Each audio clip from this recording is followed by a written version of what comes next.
सतं वै सदान्नं देवालयो वै प्रातोर्भवे वै सहितं नदैर्वै पूर्तं परां पूर्णमदैव रूपं गुरुर्वै शरण्यं गुरुर्वै शरण्यम। और मैं काशी और कांची, हरिद्वार और मथुरा तीर्थ स्थलों पर जाकर के भी क्या कर लूंगा? उस गंगा में बार बार डुबकी लगाने से भी क्या हो जाएगा? अगर गंगा में डुबकी लगाने से पवित्र और दिव्य बन जाता तो सारी मछलियां अपने आप में पवित्र और दिव्य बनी हुई हैं, सारे मेढक अपने आप में पवित्र और दिव्य हैं। यदि काशी में रहने से ही जीवन की पूर्णता प्राप्त हो जाती है तो वहां श्वान और खर, कुत्ते और गधे बहुत घूमते हैं, वे सभी अपने आप में पवित्र और दिव्य आत्मा बन जाते हैं। वहां जाने से कुछ नहीं हो सकता, वहां कुछ संभव है ही नहीं। उन देवालयों में तो एक पत्थर की मूर्तियां हैं जो बोल नहीं पाती, जो मेरी बात सुन भी नहीं पाती। उन पत्थरों को मैं कहने से अपने सिर को फोड़ने के बराबर है। वे मेरी बात नहीं सुन पाते, मैं अपनी बात उन तक नहीं पहुंचा सकता, क्योंकि पत्थरों को कहने से कोई लाभ नहीं होता। मेरे लिए हरिद्वार और मथुरा, काशी और कांची अपने आप में नगण्य हैं। मैं तो आपको और आपकी देह को पूर्ण रूप से देवालय मानता हूं।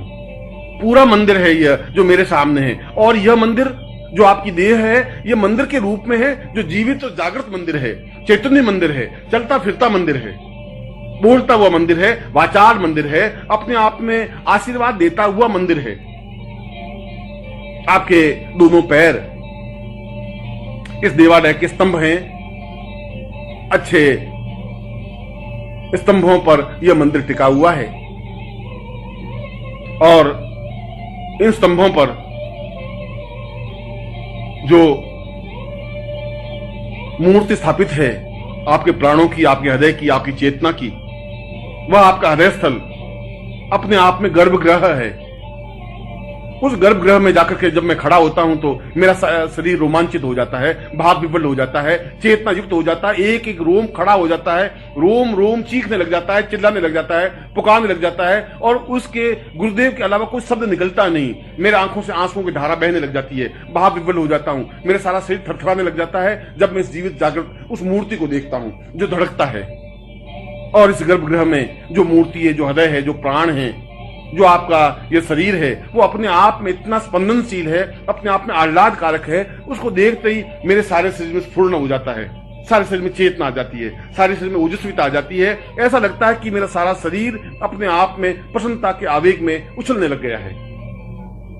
और इस गर्भगृह के ऊपर जहां मूल मूर्ति स्थापित है, जहां आपका हृदय है, इसके ऊपर आपके सिर के रूप में शिखर है, जो मंदिरों के ऊपर शिखर होता है।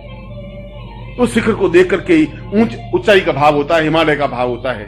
आपका गर्भोन्नत सिर, आपका दर्पयुक्त सिर, आपका दीदीप्यमान सिर, लाट, भाल, आंखें, नेत्र, आपका मुंह, आपकी जिह्वा, आपका सारा शरीर और आपका चेहरा अपने आप में उस मंदिर के उस शिखर की तरह है, जिनको देखने से अपने आप में पवित्रता का अवगाहन होता है। ऐसा लगता है उसको देखने से कि जैसे हजार हजार तीर्थों में मैंने स्नान कर लिया हो। ऐसा लगता है कि जैसे मैंने सब सातों समुद्रों में स्नान कर लिया हो, अवगाहन कर लिया हो। ऐसा लगता है कि स्वयं गंगा आकर के मुझे स्नान करा के चली गई है। और जहां पर आपके नेत्रों की कृपा वृष्टि होती है, जहां नेत्रों से निकल करके जो आनंद की वर्षा होती है, वह तो वही समझ सकता है जो आपके पास में खड़ा होकर के उस कृपा दृष्टि से भीगा है, उस कृपा के आनंद से भीगा है, आपके नेत्रों से निकलते हुए आनंद में वर्षा की है। उसके समान तो धन्य कुछ हो ही नहीं सकता, उसके समान तो कोई व्यक्ति हो ही नहीं सकता।